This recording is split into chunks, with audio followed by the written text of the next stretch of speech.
Karena itu biarlah pengurapan-Mu mengajar kami untuk kami boleh memahami, mengerti kebenaran firman-Mu. Hamba-Mu yang berbicara Tuhan mengurapi, hamba percaya semua yang hamba ketahui tidak ada artinya tanpa pengurapan Tuhan. Karena itu mari Roh Kudus Engkau bermitra dengan hamba-Mu, sampaikan apa yang menjadi isi hati-Mu bagi kami. Kami percaya firman-Mu adalah pribadi-Mu sendiri. Kami percaya firman-Mu tidak pernah berubah. Kami percaya firman-Mu sanggup memulihkan, menyembuhkan, memberkati, bahkan membuat kami semakin hari semakin sempurna di hadapan Tuhan. Di dalam nama Yesus yang siap diberkati, percaya bersama katakan amin. Sebelum saudara duduk, berikan tepuk tangan sorak-sorai dulu bagi Allah kita. Haleluya. Silakan saudara duduk. Shalom.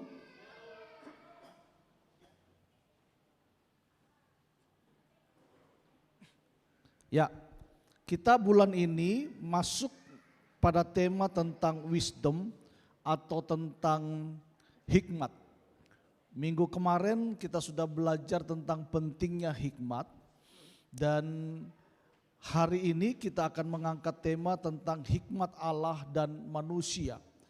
Kalau saudara yang tidak mengikuti ibadah dan saudara ingin mengikuti serial khotbah ini, saudara bisa mengambilnya atau mendengarkannya di YouTube channel GBI KWFC.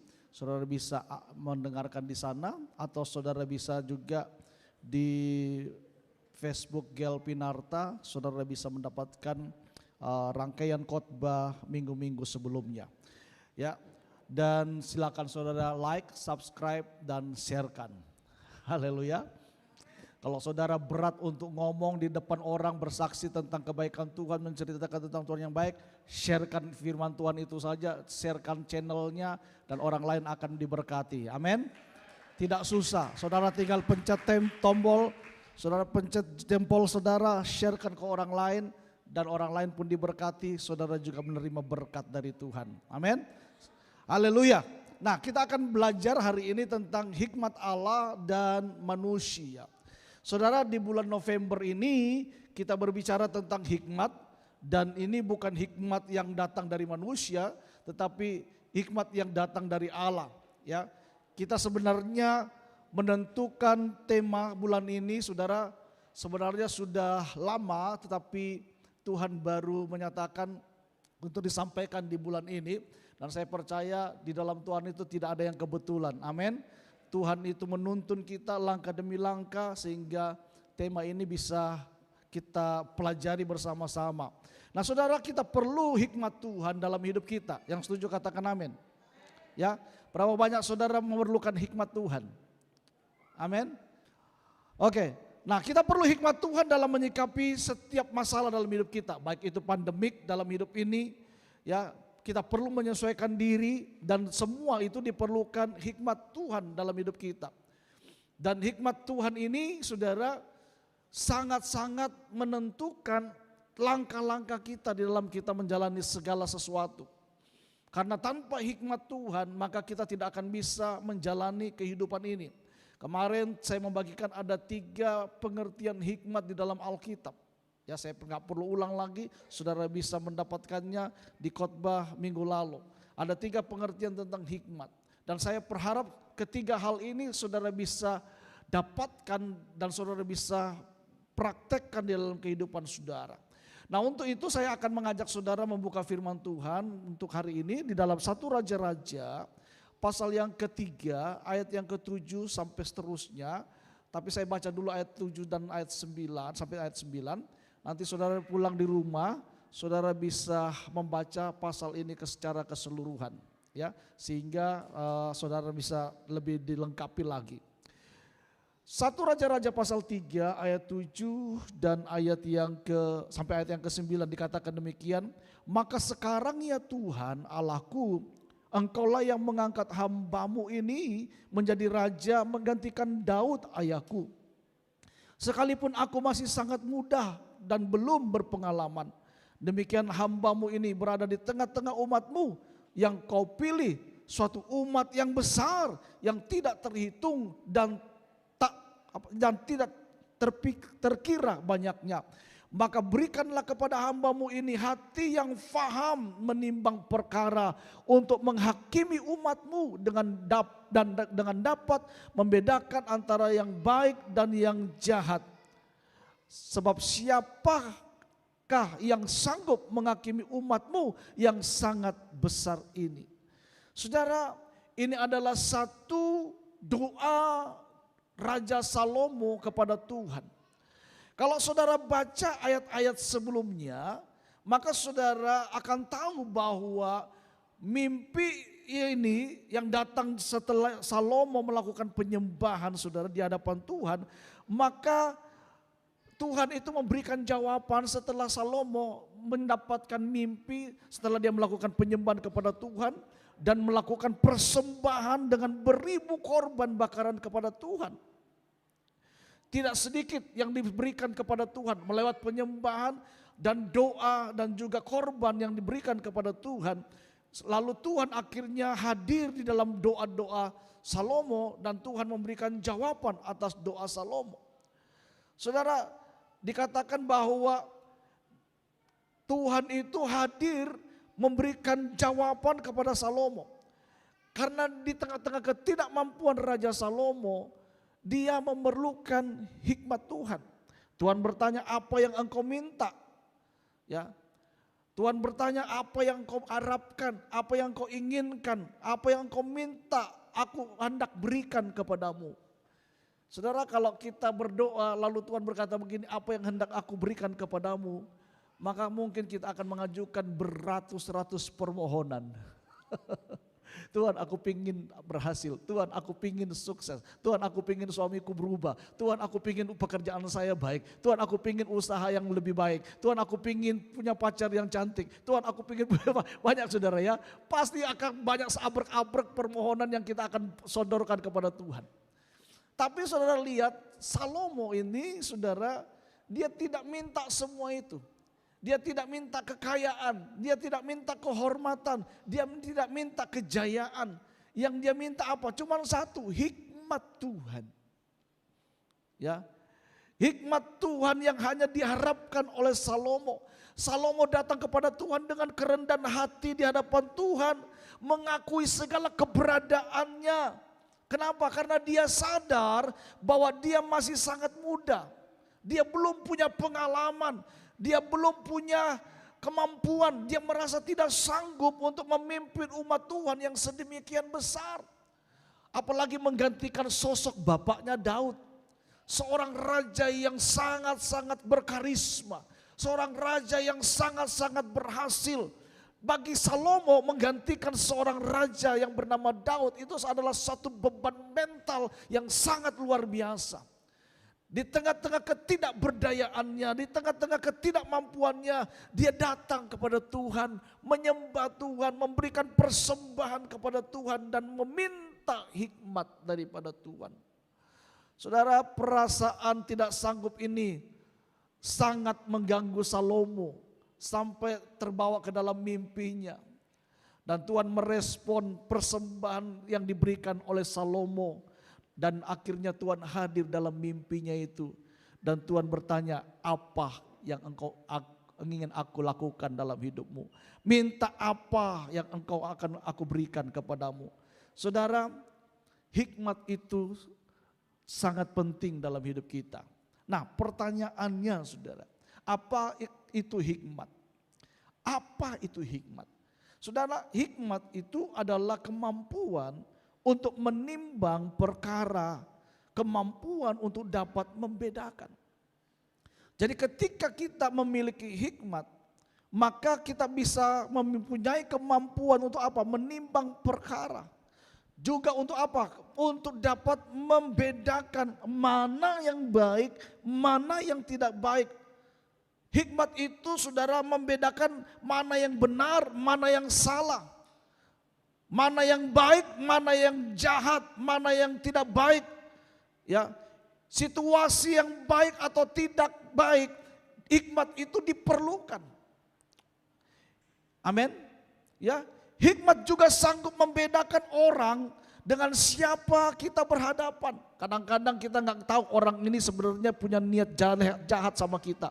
Kadang-kadang orang ini punya maksud-maksud tertentu dalam hidup kita yang kita tidak tahu. Tapi ketika kita memiliki hikmat Tuhan itu bisa memberitahu kepada kita, orang ini ada sesuatu yang tidak benar. Langkah yang harus kamu lakukan itu seperti ini, seperti ini, seperti ini, seperti ini. Amin.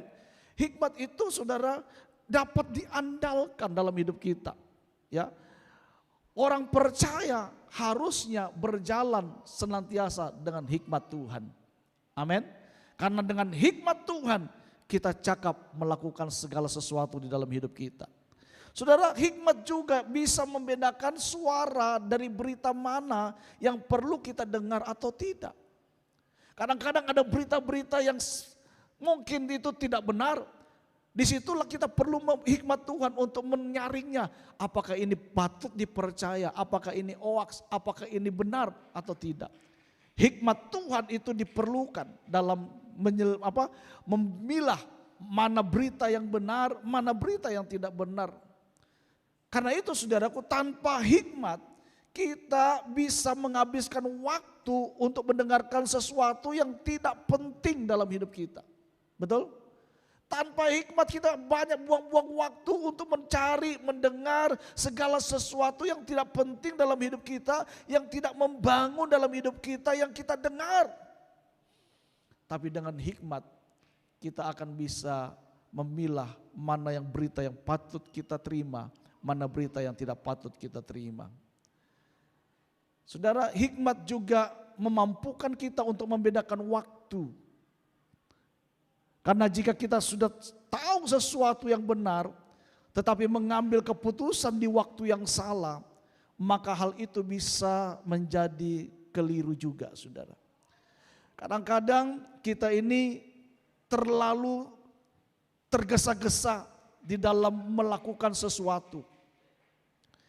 Kita terlalu terburu-buru untuk melakukan sesuatu dalam hidup kita.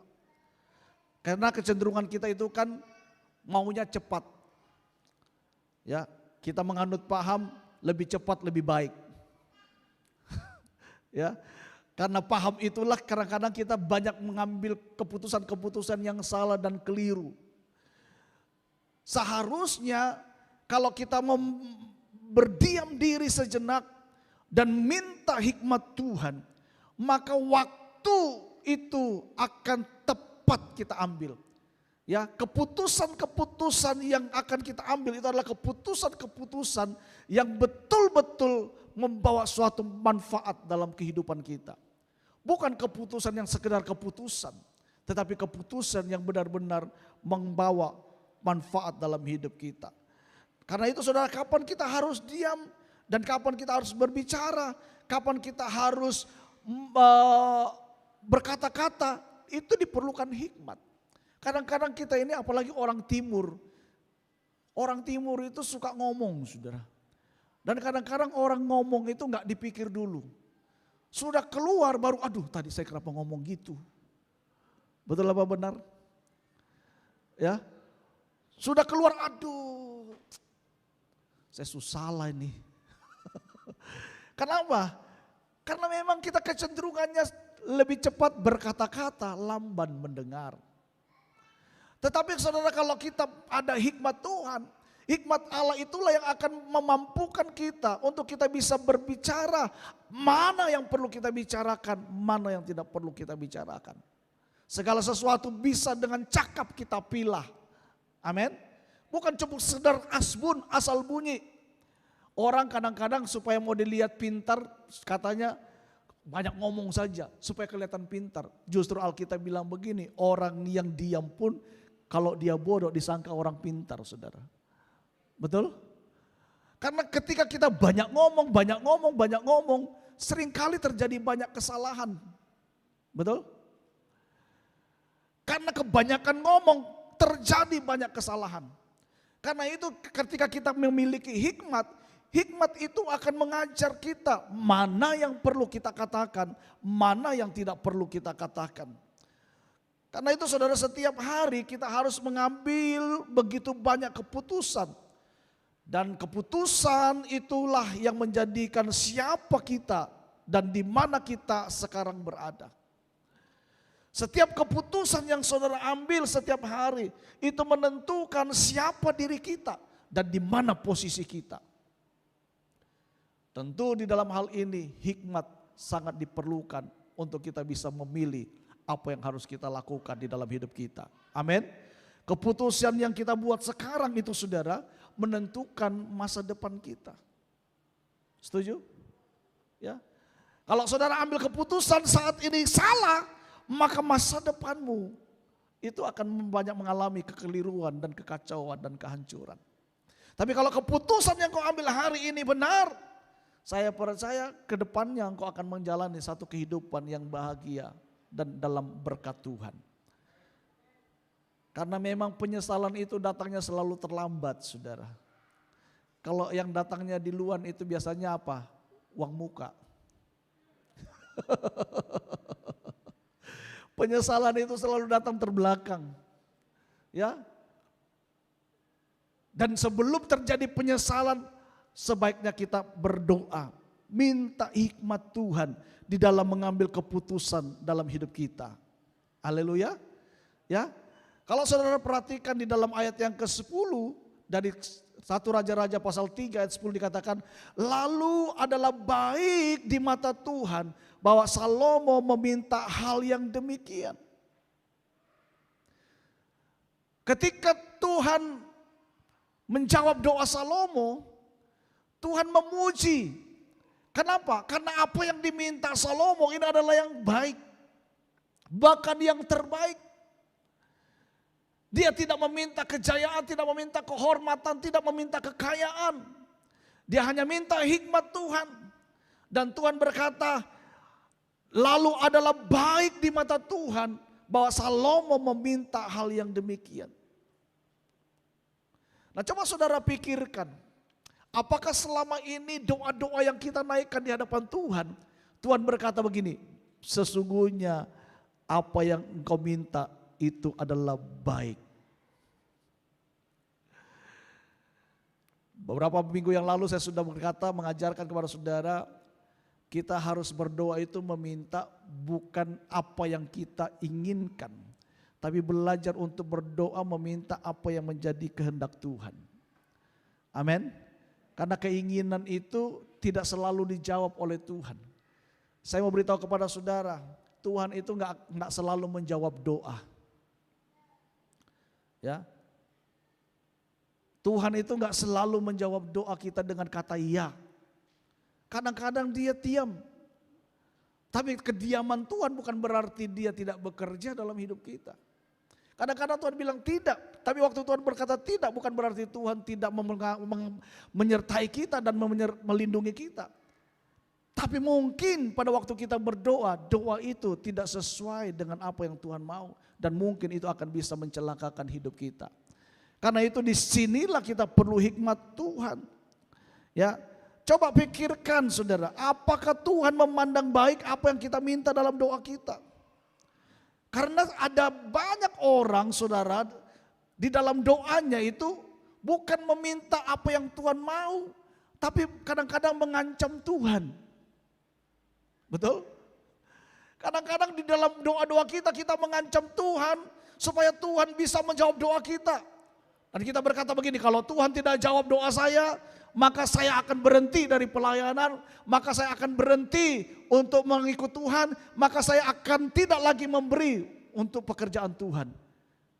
Saya mau tanya, sebenarnya kita yang jadi Tuhan apa Tuhan yang jadi umat? Terkadang kita memaksa diri kita, mengancam Tuhan. Tuhan kalau Tuhan gak kasih saya dengan dia jodohku. Saudara ya. Kalau bukan dia jodohku Tuhan, saya tidak mau lagi ikut Tuhan. Lah, jodoh itu bukan kita yang ngatur, Tuhan yang ngatur. Amin. Kalau kita mencoba-coba cari sendiri, nanti yang dapat saudara bukan tulang rusuk tapi tulang rusak. Ya, bukan tulang rusuk, tulang rusak saudara. Makanya konflik terus, pertengkar terus, tidak ada kedamaian dalam keluarga. Kenapa? Saudara mencari sendiri. Ya. Nanti kalau sesuatunya gak enak, baru menyesal. Aduh, kenapa Tuhan pertemukan saya dengan orang ini, menyesal saya menikah dengan orang ini. Tuhan bilang, kok yang cari toh? Kita perlu mempaskan hati kita dengan Tuhan. Amin. Nah, pertanyaannya saudara, yang jadi Tuhan itu siapa? Kita atau Tuhan?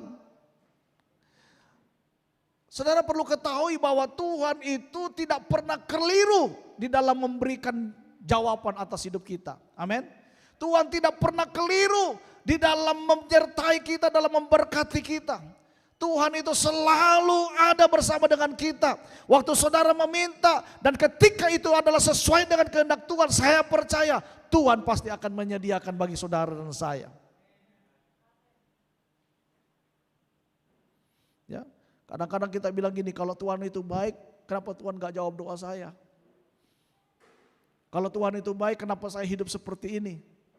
Kalau Tuhan itu baik, kenapa saya hidup susah? Kadang-kadang kita seperti itu, menghakimi Tuhan menurut apa yang kita pandang. Kebaikan Tuhan itu tidak bisa dilihat dari apa yang kita sekedar alami. Tuhan itu dari sananya sudah baik, saudara. Karena memang Dia Allah yang baik. Kalau sampai sesuatu yang terjadi dalam hidup kita tidak baik, kita yang harus introspeksi diri. Apa yang salah dengan aku, Tuhan? Berikan aku hikmat-Mu untuk aku bisa memahami jalan-jalan-Mu. Berikan aku hikmat-Mu untuk aku bisa memahami kehendak-Mu. Berikan aku hikmat-Mu untuk supaya aku bisa berjalan seperti yang Engkau mau. Seperti yang didoakan oleh Musa dalam kitab Mazmur. Musa berdoa, ajar kami Tuhan menghitung hari-hari kami. Supaya kami memperoleh hati yang bijaksana. Menghitung hari-hari itu bukan begini, oh sekarang hari Minggu, besok hari Senin, lusa Selasa, Rabu, Kamis, bukan. Menghitung hari-hari itu artinya begini, kita ada introspeksi diri setiap waktu. Setiap hari kita introspeksi diri, adakah jalanku serong dalam hari ini Tuhan? Adakah jalan-jalanku ini menyimpang dari kebenaran-Mu? Oh Tuhan, tadi siang aku marah dengan orang. Karena perlakuannya seperti ini, ampuni aku Tuhan. Oh Tuhan, aku minta ampun, tadi aku jatuh di dalam dosa. Karena aku tidak taat kepada apa yang dikatakan Roh Kudus dalam hatiku. Aku minta ampun, itu namanya menghitung hari-hari. Sadar bahwa perjalanan hidup kita ini hanyalah sesaat. Hidup ini di dunia ini enggak lama saudara. Masing-masing kita ada kontraknya di hadapan Tuhan, betul? Ya. Jangan pikir saudara bilang saya masih muda, rajin fitness, olahraga saya baik, makan saya jaga, pasti saya umur panjang. Siapa yang bilang? Hidup seseorang gak ada yang bisa tahu. Tolong saya dibantu Ayub 14 ayat 14, ini agak menyimpang sedikit. Ayub pasal 14 ayat 14. Hidup seseorang gak ada yang tahu. Setiap kita ini saudara semuanya lagi ngantri. Ngantri apa? Ngantri mati. Ya, coba kita baca sama-sama 2, 3. Kalau manusia mati, dapatkah ia hidup lagi? Saya mau tanya, ada orang di sini pernah mati hidup lagi? Gak ada, kecuali Tuhan Yesus dan Lazarus. Tapi Lazarus memang dia bangkit tapi mati lagi dan mati selamanya. Yesus mati tapi bangkit untuk selama-lamanya. Amin. Ya. Nah, kalau manusia mati, dapatkah ia hidup lagi? Lanjut. Maka aku akan menaruh harapan selama hari-hari pergumulanku. Sampai apa? Sampai apa? Sampai apa? Jadi saudara kita ini sebenarnya kata Ayub, kita ini lagi ngantri untuk mati. Sampai tiba giliran saudara. Kalau mungkin saudara belum mati, mungkin belum nomor antriannya, istilahnya begitu saudara. Mungkin nomor antrian saya 1.100 juta sekian misalnya. Ya, sekarang yang lagi antri 2.000-an bisa 2.000 juta begitu. Lalu saya masih 1.100 sekian, masih belum waktunya. Tapi begitu 1.100 sekian, maka malaikat pencabut nyawa itu datang dalam hidupku. Entah saya lagi berjalan, entah saya lagi duduk, entah saya lagi dalam keadaan tidak enak badan. Kalau sudah nomor antriannya datang, nauzubillah min zalli, langsung innalillahi wa innalillahi rojiun. Dalam bahasa Yunaninya bilang, your time is over. Ya, waktu sudah mati, nggak bisa bilang apa-apa. Saudara mau kemana pun gak bisa. Saudara mau lari sembunyi di goa-goa gak bisa. Kalau nomor antrian saudara sudah tiba, saudara gak akan bisa mengelak. Karena itu kita perlu hikmat Tuhan untuk menjalani hidup kita setiap waktu. Supaya kita mempunyai hati yang bijaksana di dalam menjalani hidup ini. Amin. Haleluya. Ya, jangan merasa diri hebat, saudara. Jangan merasa diri hebat. Olahraga penting. Tapi olahraga gak menjamin panjang usianya seseorang. Tuhan kalau sudah menentukan waktunya telah tiba, maka tidak ada satupun manusia yang akan bisa bertahan. Betul? Ya, saudara, kunci untuk membuka pintu yang besar itu selalu apa? Kunci yang kecil. Saudara, dimanapun saudara lihat rumah yang besar, pintunya gede, tetap kuncinya kecil. Betul? Saya belum pernah melihat kunci pintu itu besar seperti pintunya. Nggak pernah. Selalu pintu itu lebih besar daripada kuncinya. Nah saudara, ibarat kunci, Salomo itu mengerti. Salomo minta apa? Dia meminta master key. Jadi waktu Salomo minta hikmat, itu sama dengan Salomo sedang meminta master key dari Tuhan. Dengan master key itu dia bisa buka apa saja. Dia bisa buka apa saja. Dia bisa buka apa saja. Amin. Nah karena itu kita perlu hikmat Tuhan. Dengan hikmat kita bisa melakukan apapun yang Tuhan mau dalam hidup kita. Karena hikmat itu adalah master key yang Tuhan berikan dalam hidup kita. Haleluya. Ini yang Salomo minta, saudara. Dia datang di hadapan Tuhan dengan kerendahan hati. Dia merasa gak mampu karena masih muda, belum berpengalaman. Justru dengan ketidakmampuannya itu dia sadar dan dia membutuhkan hikmat Tuhan. Dan Tuhan memberikan hikmat dalam hidupnya. Bahkan setelah Tuhan memberikan hikmat, Tuhan kasih bonus yang lain. Dia gak minta kekayaan, dia gak minta kehormatan, dia gak minta hal yang besar. Tapi karena dia punya hikmat, Tuhan memberkati dia. Kekayaan juga diberikan, kehormatan juga diberikan. Amin saudara. Tuhan itu saudara memberikan hati yang penuh hikmat kepada Salomo. Kenapa? Karena Tuhan menyukai kerendahan hati Salomo.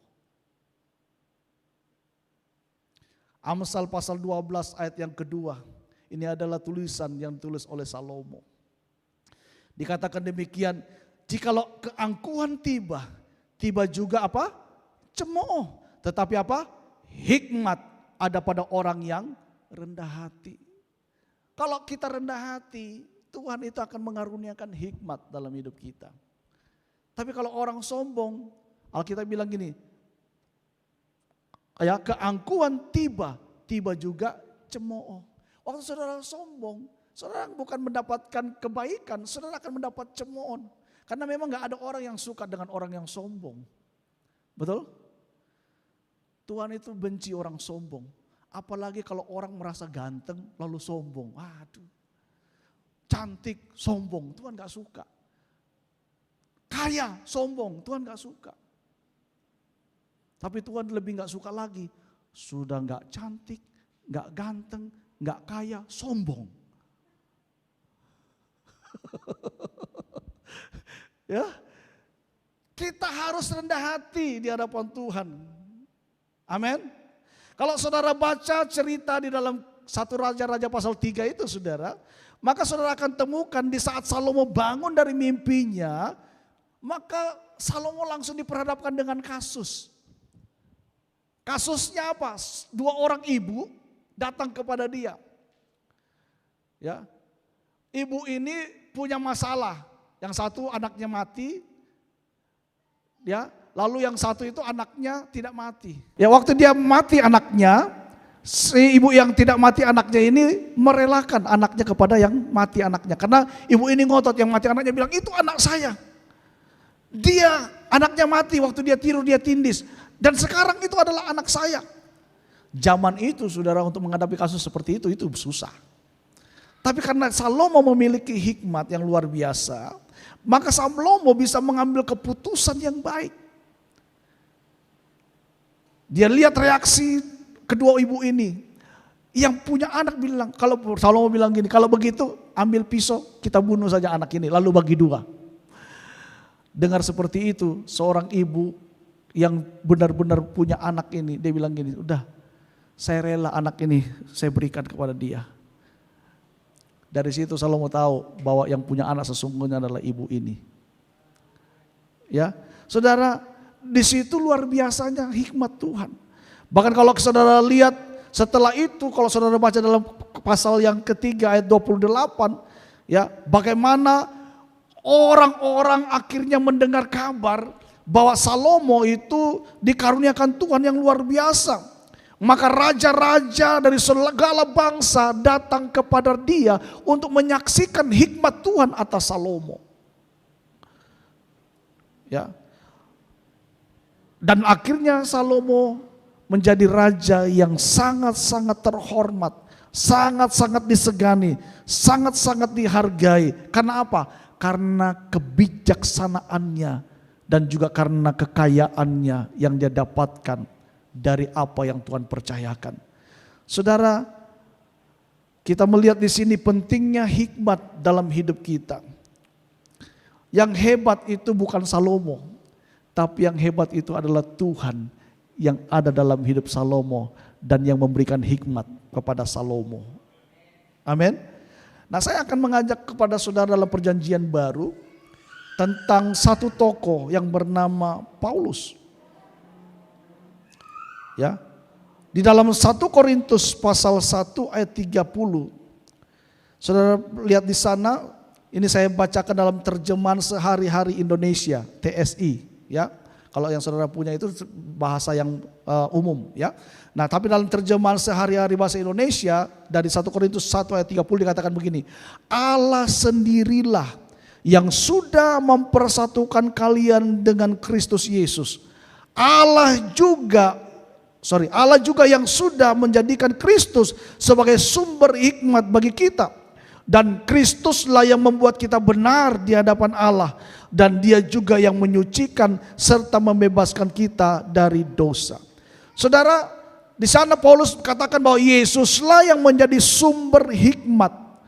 Dan kita perlu belajar dari Yesus. Amin. Nah, cuman begini saudara, sayangnya banyak orang itu lebih tertarik kepada iman dan kuasa yang Yesus miliki. Orang tidak melihat dari sisi yang lain tentang hikmat yang Tuhan miliki, yang Yesus miliki ketika itu. Karena Paulus bilang begini, kita ini mendapatkan hikmat itu sumbernya dari Yesus.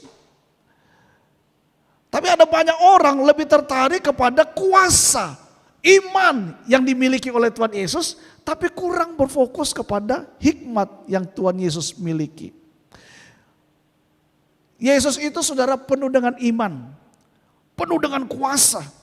Tetapi jangan lupa bahwa Yesus juga itu penuh dengan hikmat. Amin. Dan Yesus itu bisa membedakan mana yang harus menggunakan kuasa, mana yang harus menggunakan iman, dan mana yang harus menggunakan hikmat. Dia tidak menggunakan sekaligus, tapi dia bisa membedakan mana yang harus menggunakan kuasa, mana yang harus menggunakan iman, mana yang harus menggunakan hikmat. Kalau saudara baca dalam Lukas pasal 2 ayat 52, dan Yesus makin bertambah besar dan bertambah apa? Hikmatnya dan besarnya dan makin dikasih Allah dan manusia. Jadi Yesus itu bertumbuh dalam hikmat saudara. Sejalan dengan pertumbuhannya, maka hikmatnya juga semakin bertambah. Sudah berapa banyak saudara menjalani kehidupan sebagai orang percaya. Sudah berapa lama? Apakah hikmat kita ini semakin hari semakin bertambah? Yesus saudara mempunyai kemampuan, dia bisa membedakan kapan harus memakai iman, kapan harus memakai kuasa, kapan harus memakai hikmat. Dia juga tahu kapan menggunakan kuasa itu, kapan menggunakan iman itu, dan kapan waktunya untuk memakai hikmat. Contoh yang tadi saya sempat katakan di dalam pesta perkawinan di Kana. Di dalam Yohanes pasal yang kedua ayat 1 sampai 4. Saudara bisa baca di situ. Dikatakan pada hari ketiga ada perkawinan di Kana yang di Galilea, dan Ibu Yesus ada di situ. Yesus dan murid-muridnya diundang juga ke perkawinan itu.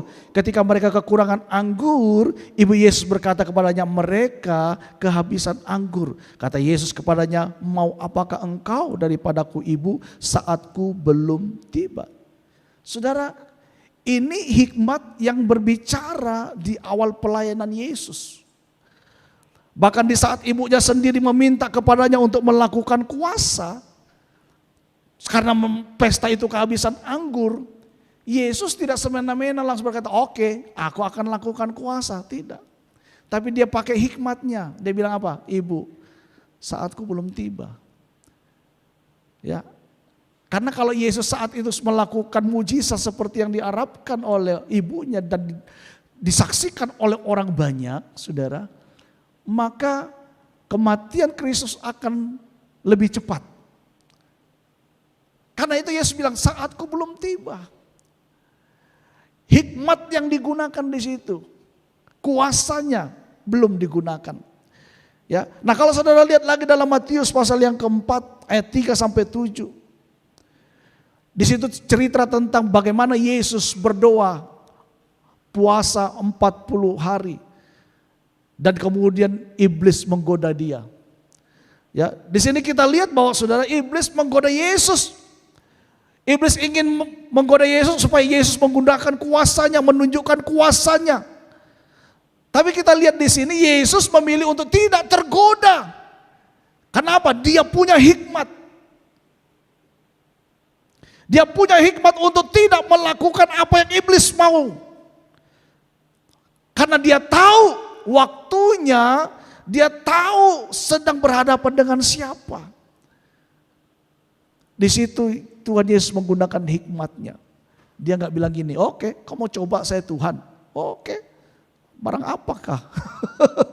Ya, Yesus juga nggak bilang gini, oke, saya akan terjun dari bumbungan, malaikat tangkap, gitu. Enggak. Yesus menggunakan hikmatnya. Dia tahu kuasanya enggak sembarang digunakan, dan dia tahu siapa yang sedang berhadapan dengan dia. Di situ diperlukan hikmat. Amin. Kita kadang-kadang enggak pakai hikmat, saudara. Ya, pokoknya saya mau bilang kepada saudara ya, kita memang dikasih kuasa, tapi kita juga harus menggunakan kuasa itu pada waktu kapan, itu harus hikmat Tuhan. Amin. Haleluya. Kadang-kadang kita ini nggak pakai hikmat, hantam sana, hantam sini, akhirnya menjadi konflik di mana-mana. Hikmat itu diperlukan. Yesus saja memakai hikmat di dalam melakukan segala sesuatu. Dia harus membedakan mana kuasa yang harus digunakan, mana iman yang harus bertindak, mana hikmat yang harus digunakan. Ya, kalau Yesus saja memerlukan hikmat dan menggunakan hikmat, masa kita manusia gak memerlukan hikmat Allah. Berapa banyak saudara memerlukan hikmat Tuhan? Haleluya. Kita perlu hikmat, saudara. Matius pasal 12 ayat 14 sampai 15. Di situ diceritakan bagaimana orang-orang Farisi bersekongkol untuk membunuh Yesus. Ya, tetapi Yesus itu menggunakan hikmatnya. Ya, ayat 14 sampai 15 di situ saudara baca dari Matius pasal 12. Saudara, Yesus tahu kapan waktunya dan siapa yang dia hadapi dan keadaannya seperti apa. Yesus tahu. Jadi saudara, penting untuk mengenal dan mempunyai iman dan kuasa Tuhan, itu penting dalam hidup kita. Tetapi juga kita perlu hikmat Tuhan dalam hidup kita. Amin. Kita perlu keduanya. Karena kita perlu hikmat untuk mengetahui waktu yang tepat, untuk menggunakan iman, dan juga kita perlu kuasa untuk menyertai kita dalam segala sesuatu. Tetapi kita harus bisa menggunakannya dengan tepat dan di waktu yang tepat. Haleluya. Ya, Yesus katakan bahwa iman sebesar biji sesawi itu dapat memindahkan gunung. Ya, dapat memindahkan gunung kalau kita percaya, tidak ragu. Ya, di dalam Matius pasal yang ke-17 ayat 20. Saudara, iman yang tidak mungkin itu menjadi mungkin. Itu iman. Iman itu saudara membuat yang tidak mungkin menjadi mungkin.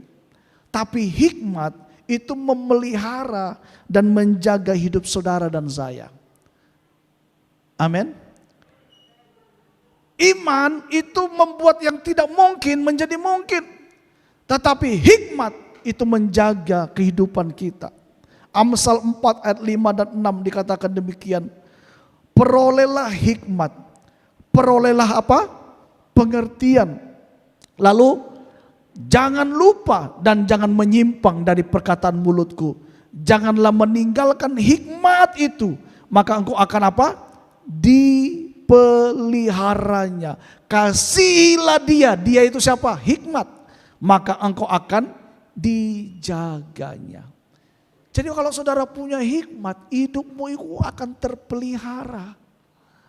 Amin. Mau korupsi, kalau punya hikmat tahu, oh ini gak boleh. Mau kerja, kalau punya hikmat akan kerja dengan baik. Menjalani kehidupan keluarga juga perlu hikmat. Haleluya. Bukan cuma sekedar iman, percaya pokoknya. Nikah saja. Tapi gak perlu hikmat, mati saudara. Kita perlu iman, tapi kita juga perlu hikmat. Amin. Seseorang yang disembuhkan Tuhan secara ajaib itu karena iman. Orang bisa sembuh dari penyakit yang divonis dokter tidak ada harapan. Itu karena dia punya iman.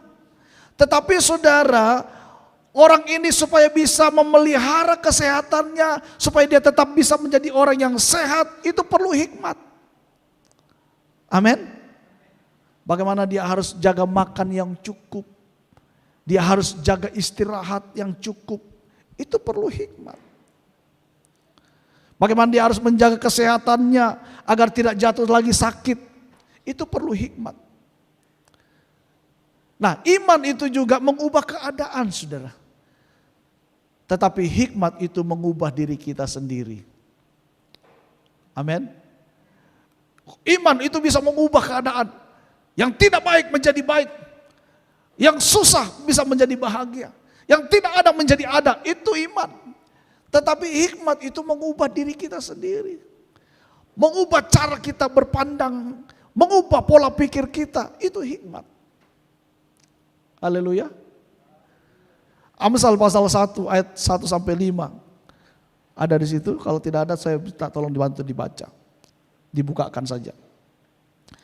Ya, Amsal pasal 1 ayat 1 sampai 5 saya bacakan saudara. Amsal Salomo bin Daud raja Israel untuk mengetahui hikmat dan didikan, untuk mengerti kata-kata yang bermakna, untuk menerima didikan yang menjadikan pandai serta kebenaran, keadilan dan kejujuran, untuk memberi kecerdasan kepada orang-orang yang tak berpengalaman dan pengetahuan serta kebijaksanaan kepada orang-orang muda. Baiklah orang bijak mendengar dan menambah ilmu, dan baiklah orang yang berpengertian memperoleh bahan pertimbangan. Saudara, kita lihat di sini bahwa hikmat itu mengubah diri kita sendiri. Apalagi anak muda. Anak muda itu kan darah muda, pikiran pendek. Ya, anak muda itu kadang-kadang dia tidak berpikir 2-3 kali. Begitu muncul langsung mau dikerjakan, begitu muncul langsung mau bertindak. Itu anak muda. Dan seringkali kita banyak melakukan kesalahan karena waktu masa muda, betul? Waktu sudah tua ini baru menyesal, aduh nyong kalau tahu begini dulu opa tara bikin begini. Aduh nyong, dulu opa dulu begini. Itu kenapa? Karena waktu muda kita seringkali mengambil keputusan-keputusan yang tergesa-gesa. Ya. Dan penyesalan biasanya datang di hari tua. Nah, tapi kalau kita punya hikmat Tuhan, hikmat ini memberikan kita penguasaan diri. Hikmat ini saudara mengubah diri kita sendiri menjadi lebih baik lagi. Amin. Sehingga kita nggak menggunakan hidup kita dengan semau kita. Ya. Gus Plus bilang anak muda itu apalagi kalau bujangan bebas. Ya, begini nasib jadi bujangan, kemana-mana tiada orang yang melarang, hati senang walaupun tak punya uang. Saudara, anak muda pengangguran gak masalah. Yang penting happy-happy bisa senang kumpul teman, itu anak muda. Ya, saya dulu sebelum bertobat, saudara kalau saya ingat-ingat dulu, aduh kacau betul-betul. Tong itu terpikir, saya dulu nggak pikir mau jadi apa, yang penting jalani aja hidup ini. Mau jadi presiden nggak ada kepikiran, mau jadi pendeta apalagi nggak ada di pikiran saya. Saya dulu nggak punya mimpi, saudara. Pokoknya saya hidup aja begini, ya. Karena saya berpikir gini, mau jadi apa semua sudah ada. Mau jadi presiden sudah ada presiden, mau jadi dokter sudah ada dokter. Ya, mau jadi guru sudah ada guru, ngapain lagi? Ya udah happy-happy, jadi senang-senang, kacau hidupnya saudara. Ya. Tapi sekarang saya mengerti, apa yang membuat saya bisa mengerti dan menghargai hidup? Hikmat. Amin. Ya, orang yang punya hikmat Tuhan itu akan menghargai hidup. Dia akan bisa menguasai dirinya. Dia akan bisa menuntun hidupnya sendiri menjadi orang yang lebih baik. Bukan menjadi sampah masyarakat, tapi bermanfaat bagi orang lain dan hidupnya sendiri akan berguna bagi orang lain. Amin, saudara. Ya, kita memang diselamatkan dengan iman, oleh iman. Tetapi dalam menjalani hidup ini kita perlu hikmat. Haleluya. Kita diselamatkan karena iman, tapi dalam menjalani hidup kita perlu hikmat Tuhan. Kita perlu iman, tetapi juga kita perlu hikmat Tuhan. Yohanes pasal 10 ayat 10 dikatakan pencuri datang hanya untuk mencuri dan membunuh dan membinasakan. Tetapi aku datang supaya mereka mempunyai hidup dan mempunyainya dalam segala kelimpahan. Saudara, iman kita kepada Yesus menjadikan kita hidup. Amin. Artinya kita terhubung dengan Tuhan. Ya. Kita terhubung dengan Tuhan. Jadi apa yang kita lakukan semuanya sumbernya dari Tuhan. Namun saudara, hikmat Tuhan itu akan memampukan kita hidup di dalam kelimpahan. Ya, saya ulang sekali lagi. Iman kepada Yesus menjadikan kita hidup. Artinya apa? Kita terhubung dengan Tuhan. Karena Tuhan itu sumber kehidupan. Amin, saudara ya. Namun saudara, hikmat yang daripada Tuhan itu memampukan kita untuk hidup dalam kelimpahan. Minggu lalu saya sudah katakan begini, bukan Tuhan gak memberkati kita, tapi kita kurang hikmat untuk mengelola berkat Tuhan. Betul? Ya. Akhirnya hidup kita menderita susah kayak kereta api. Kereta api punya bunyi gimana? Duit. Susah. Duit. Susah. Orang punya hikmat, kesusahan terjadi, masalah terjadi, dia akan punya jalan keluar. Dan berkat yang dia terima, dia akan bisa kelola dengan baik karena hikmat Tuhan. Amin. Tapi orang yang gak punya hikmat, ya udah, dapat habis. Bahkan lebih besar pasak daripada tiang. Nah, hikmat Tuhan itu memampukan kita hidup dalam kelimpahan, saudara. Karena kita bisa mengelola, kita bisa memanage, mengatur dengan baik. Amin. Saudara, berkat Tuhan itu masing-masing Tuhan sudah beri. Kapasitasnya masing-masing Tuhan sudah beri. Nah sekarang bagaimana kita mengelola itu? Diperlukan hikmat Tuhan supaya hidup kita semakin hari semakin berlimpah. Hidup kita semakin hari semakin berlimpah. Amin. Yusuf itu dikasih Tuhan hikmat sehingga dia bisa mengelola. Nah kita juga perlu hikmat untuk bisa mengelola apa yang Tuhan berikan dalam hidup kita. Tanpa hikmat Tuhan kita tidak akan bisa mengelola berkat Tuhan dengan baik. Ya, perlu iman untuk mendapat segala sesuatu. Tetapi untuk bisa mengelola segala sesuatu diperlukan hikmat Tuhan. Haleluya. Amin. Haleluya. Kita menggunakan iman di saat kita mendengar sesuatu atau instruksi yang spesifik dari Tuhan, saudara. Tapi untuk kita bisa menjalankan apa yang Tuhan perintahkan, itu diperlukan hikmat. Rema, kita perlu iman untuk mendapatkan rema. Segala sesuatu yang Tuhan bicara lewat hidup kita, kita perlu iman. Tetapi untuk bisa melakukan apa yang Tuhan perintahkan secara spesifik lewat rema, itu perlu hikmat. Ada banyak orang Kristen tidak menjadi berkat dalam hidupnya. Dia tahu firman Tuhan, tapi dia tidak jadi berkat. Kenapa? Dia tidak punya hikmat dalam menjalani hidup. Hikmat itu diperlukan dalam hidup kita. Amin. Roma pasal 10 ayat 17. Dikatakan jadi iman timbul dari pendengaran dan pendengaran oleh firman Kristus. Ya. Iman itu timbul waktu saudara mendengar firman Tuhan, itu rema. Waktu saudara dengar khotbah, saudara dapat sesuatu dari apa yang disampaikan dan itu berbicara kuat di dalam hidup saudara, itu rema. Tapi untuk bisa menjalankan apa yang menjadi rema dalam hidup saudara, itu diperlukan hikmat Tuhan. Haleluya. Ya. Di dalam menjalani keluarga juga kita perlu hikmat. Memang kita perlu iman mendapatkan pasangan hidup. Jodohku, harusnya kau diriku.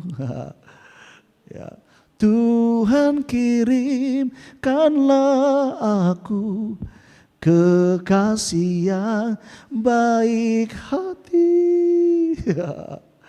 Ya, itu perlu iman. Ya, untuk bisa mendapatkan pasangan hidup perlu iman. Tetapi kita perlu hikmat untuk membangun rumah tangga, saudara. Amin. Ya, ini tahun depan Julio sama Ega mau menikah, saudara. Ya, mereka sedang menjalani konseling pranikah. Ya, selama kurang lebih 2,5 bulan. Ini mereka sudah menjalani 2 kali pertemuan. Ini kalau ada yang keberatan hubungan mereka, kasih tahu saya, nanti kita bisa menyelesaikan. Ya begitu ya.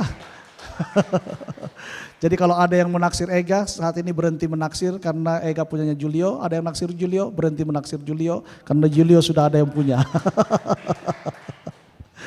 Ya, mereka dapat pasangan karena iman mungkin. Tapi dalam membangun rumah tangga itu perlu hikmat. Bangun tangga rumah itu butuh waktu nggak lama, saudara. Ya, bangun tangga rumah butuh waktu nggak lama. Tapi bangun rumah tangga itu butuh waktu seumur hidup kita.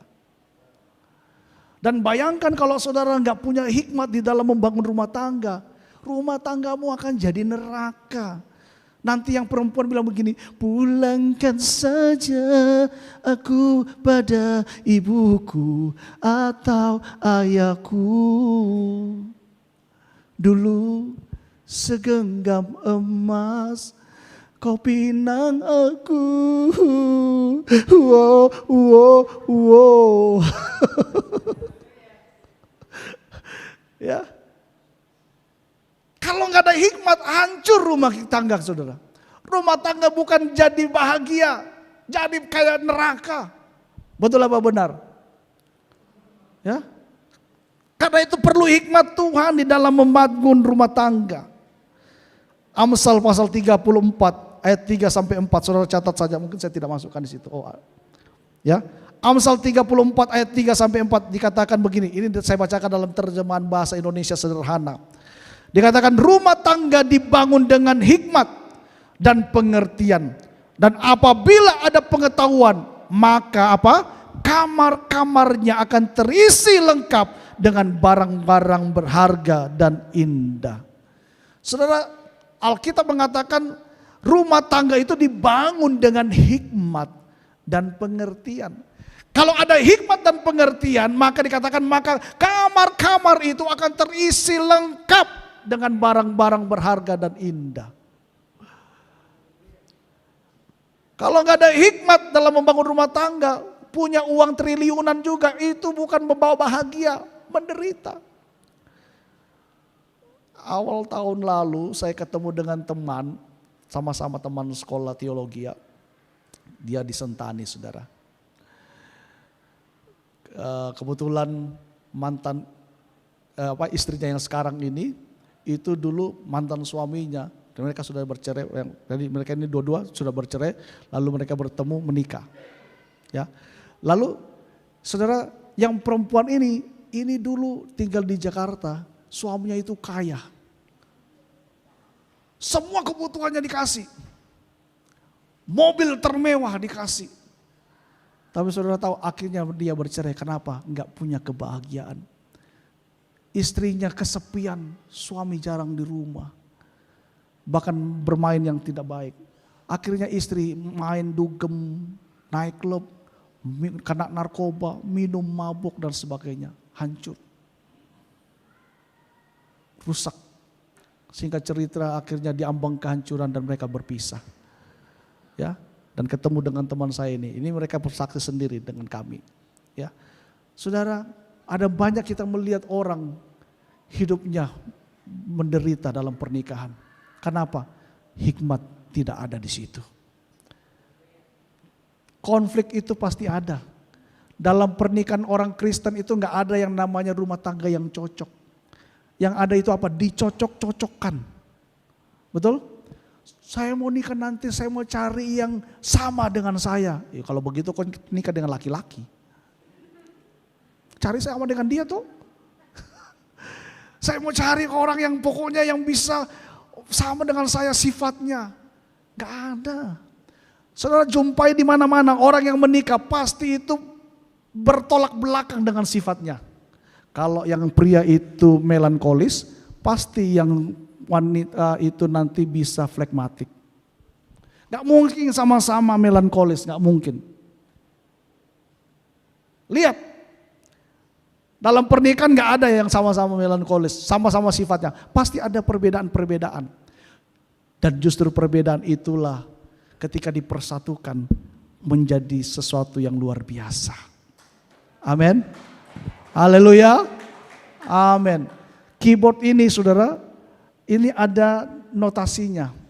Ada do, re, mi, fa, sol, la, si, do. Ada tuts yang warna hitam, ada tuts yang warna putih. Enggak semuanya itu nadanya do. Bayangkan kalau semua nadanya do, maka itu enggak akan menimbulkan harmonisasi. Kita akan nyanyi seperti ini. Seperti rusa rindu sungaimu, begitulah jiwaku merindukan Engkau. Kaulah Tuhan hasrat hatiku. Gak enak ya? Justru terdiri dari berbagai notasi menjadi harmonis. Musik ini dari berbagai macam-macam instrumen. Ada gitar, ada bass, ada keyboard, ada drum. Ketika dimainkan dalam satu lagu yang sama, dengan chord nada dasar yang sama, maka keluar harmonisasi. Menghasilkan keindahan. Amin. Jadi dalam menikah memang berbeda. Aduh Pak, saya menyesal, saya pulakin ya. Aduh bikin beta pun hati sampai. Dan sebaliknya, gak usah menyesal. Itu proses penyesuaian. Sekarang minta hikmat Tuhan untuk menjalani kehidupan rumah tangga supaya menjadi lebih baik dan lebih baik dan lebih baik dan lebih baik. Haleluya. Berikan kemuliaan bagi Allah kita. Haleluya. Yang terakhir saudara, saya mau saudara Saya ingin menutup khotbah saya dengan kedua ayat yang saya ambil dari seorang bapak dan seorang anak, yaitu Daud dan Salomo. Apa yang dikatakan Daud, apa yang dikatakan Salomo? Di dalam Mazmur 111 ayat yang ke-10. Mazmur 111 ayat yang ke-10 dikatakan demikian. Permulaan hikmat adalah takut akan Tuhan. Semua orang yang melakukannya berakal budi yang baik. Puji-pujian kepadanya tetap untuk selama-lamanya. Daud yang adalah ayah daripada Salomo mengatakan bahwa hikmat itu datang dari apa? Takut akan Tuhan. Sebab permulaan hikmat itu adalah takut akan Tuhan. Ayat dari Amsal. Ini yang dikatakan Salomo. Apa yang dikatakan Salomo tentang hikmat? Amsal 9 ayat 10 sampai dengan ayat yang ke-12. Dikatakan demikian, Amsal pasal yang ke-9 ayat 10 sampai 12. Saya bacakan dalam bahasa Indonesia sederhana ya saudara, karena lebih pas. Saya merasa lebih pas ya. Amsal pasal 9 ayat 10 sampai 12 dikatakan, untuk mencari bijaksana atau hikmat, pertama-tama apa? Orang harus mempunyai rasa hormat dan takut kepada Tuhan. Jika engkau mengenal yang Maha Suci, engkau akan mendapat pengertian. Hikmat akan memberikan kepadamu umur panjang.